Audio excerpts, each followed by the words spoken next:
Hi everyone, thank you so much for joining me today. My name is Whitney Kometz, a nutrition educator out of CCE, Shenango County, and today I am making an apple and chicken salad for you to try. When you first prepare this recipe, you want to make sure that your 2 chicken breasts are cooked.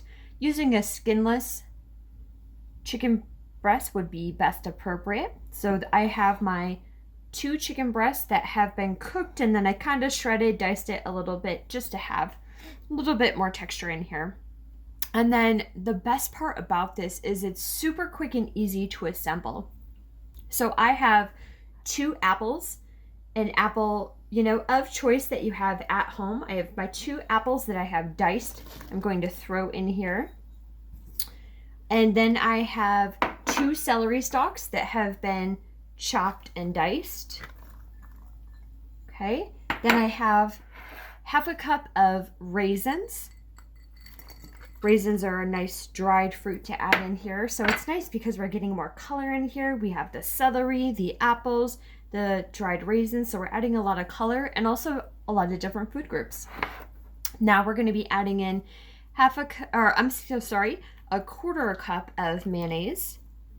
And then we're also going to be adding in a quarter cup of Greek yogurt. And I love Greek yogurt, especially when I'm cooking. It's such a great replacement to sour cream. We're adding in a quarter cup of that. And yogurt is great because it's a great alternative to sour cream. It gives you some calcium from there. So what's awesome is we have our chicken, the protein, the celery is our vegetables.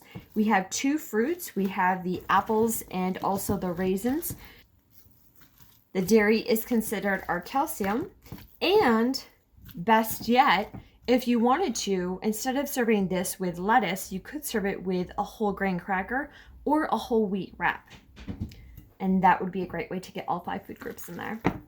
So now this is all assembled, ready to go.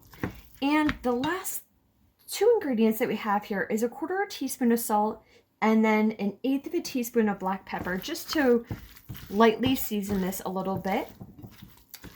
And there we have it. So this is nice.